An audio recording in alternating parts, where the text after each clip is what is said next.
ಈ ದೇಶದಲ್ಲಿ ಒಬ್ಬ ಚಾಯ್ ಮಾರುವಂತಹ ವ್ಯಕ್ತಿಯ ಮಗ ಈ ದೇಶದ ಪ್ರಧಾನಿ ಆಗಲಿಕ್ಕೆ ಸಾಧ್ಯ ಆಗಿದ್ರೆ ಅದು ಮಾನ್ಯ ಡಾಕ್ಟರ್ BR ಅಂಬೇಡ್ಕರ್ ಅವರ ಸಂವಿಧಾನ. ಇದನ್ನು ನಾವೆಲ್ಲ ಕೂಡ ಅರ್ಥ ಮಾಡ್ಕೋಬೇಕು. ಇವತ್ತು ಅತ್ಯಂತ ಶ್ರೀಮಂತರಿಗೂ ಒಂದೇ ಮತ,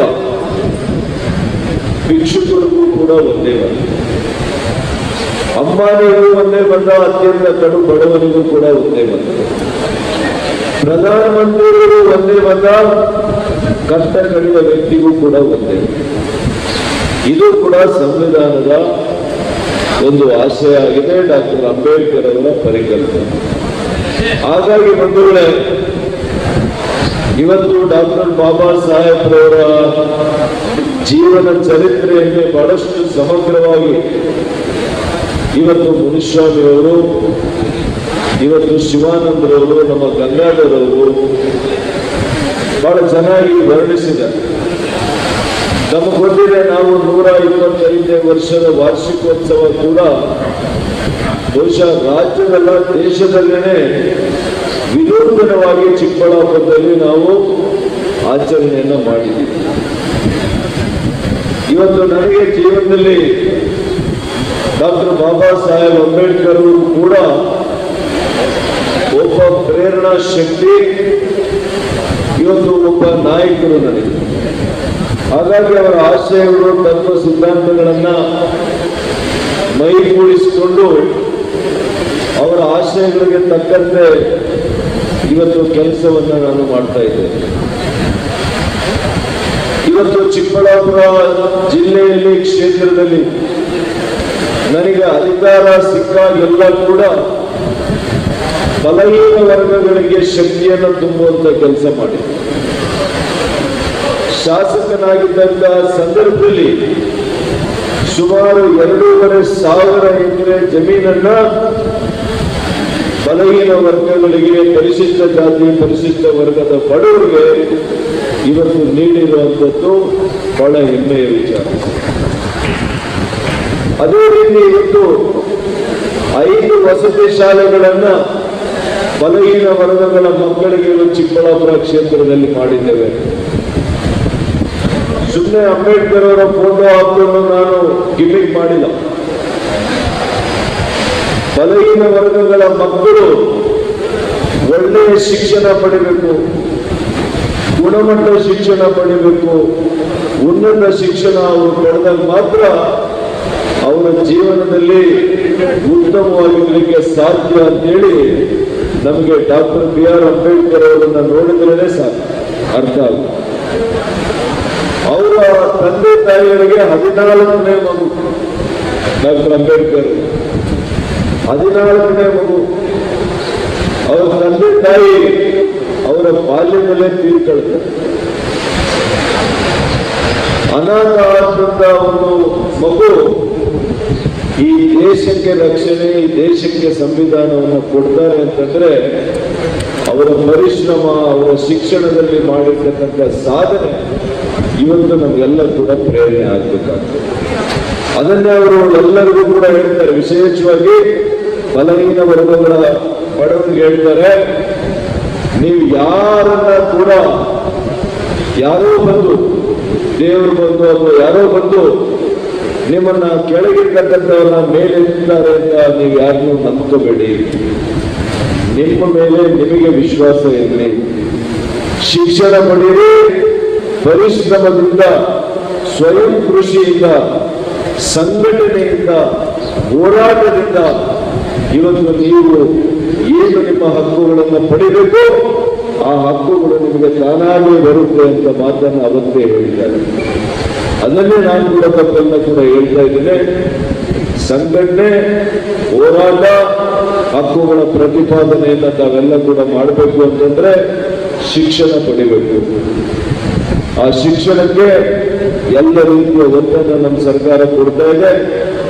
ಮಾನ್ಯ ಪ್ರಧಾನಿಗಳು, ವಿಶೇಷವಾಗಿ ನರೇಂದ್ರ ಮೋದಿಯವರು ಏನೆಲ್ಲ ಡಾಕ್ಟರ್ ಅಂಬೇಡ್ಕರ್ ಅವರಿಗೆ ಅಪಮಾನ ಮಾಡಿತ್ತು ಕಾಂಗ್ರೆಸ್ ಸರ್ಕಾರ, ಕಾಂಗ್ರೆಸ್ನ ನಾಯಕರು, ಅವರಿಗೆ 35 ವರ್ಷ ಭಾರತ ರತ್ನ ಕೊಡಲಿಲ್ಲ. ಅವರು ಸಾವು ಆದ್ಮೇಲೂ ಕೂಡ ಆದರೆ ಜೀವಂತ ಇದ್ದಾಗ ಪ್ರಧಾನಮಂತ್ರಿಗಳೇ ಇದ್ದಾಗ ಶ್ರೀಮತಿ ಇಂದಿರಾ ಗಾಂಧಿ ನೆಹರೂರವರು ಅವರೇ ಭಾರತ ರತ್ನವನ್ನ ತೆಗೆದುಕೊಳ್ತಾರೆ.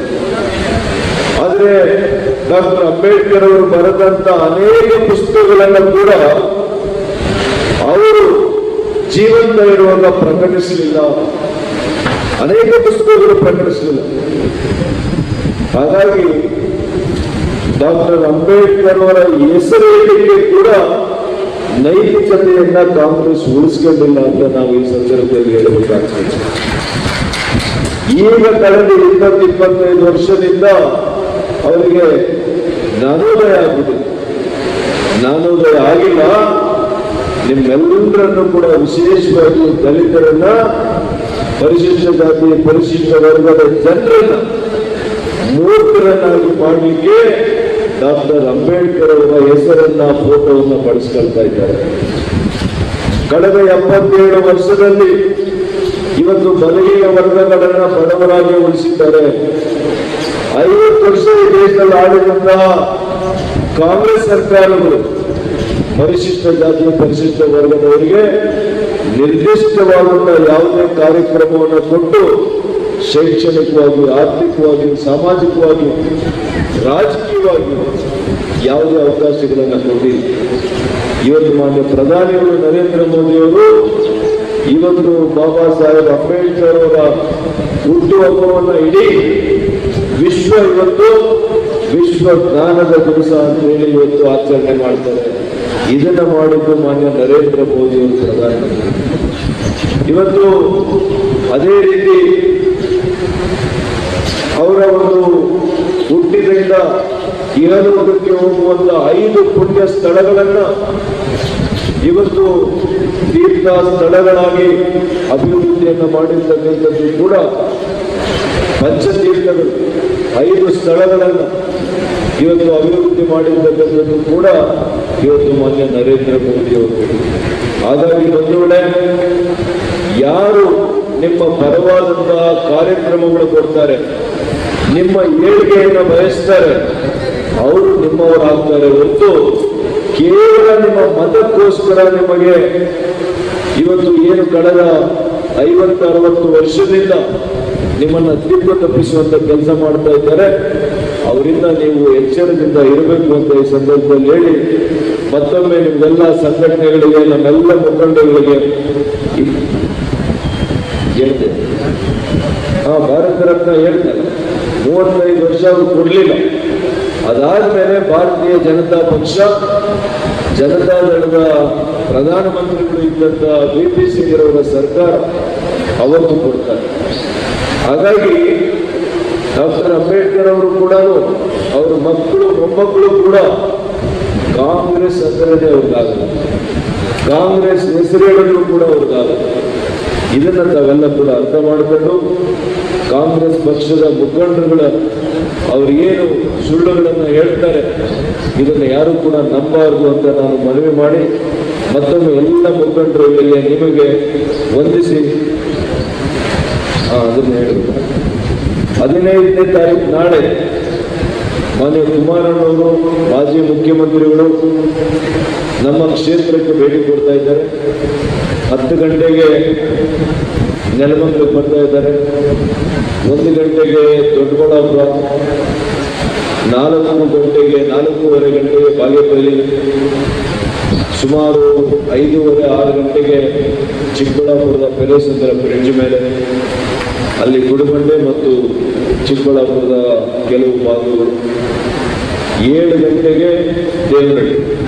ಇದು ಅವರ ಸಂಪೂರ್ಣ ಕಾರ್ಯಕ್ರಮ. ಮತ್ತು ಬಹಳ ಮುಖ್ಯವಾಗಿ ಮತ್ತೊಂದು ಕಾರ್ಯಕ್ರಮ, ನಮ್ಮೆಲ್ಲರ ನೆಚ್ಚಿನ ಪ್ರಧಾನಮಂತ್ರಿಗಳು ಕೂಡ ನಮ್ಮ ಕ್ಷೇತ್ರಕ್ಕೆ ಬಹುಶಃ ಚಿಕ್ಕಬಳ್ಳಾಪುರಕ್ಕೆ ಬರ್ತಾ ಇದ್ದಾರೆ. 20ನೇ ತಾರೀಕು 3:30 ಗಂಟೆಗೆ ಮಾನ್ಯ ನರೇಂದ್ರ ಮೋದಿ ಅವರು ನಮ್ಮ ಪ್ರಧಾನಮಂತ್ರಿಗಳು ಬರ್ತಾರೆ. ತಾವೆಲ್ಲ ಕೂಡ ಆಗಮಿಸಬೇಕು ಅಂತೇಳಿ ನಿಮಗೆ ಮನವಿ ಮಾಡಿ ನನ್ನ ಮಾತು ಮುಗಿಸ್ತೇನೆ. ನಮಸ್ಕಾರ.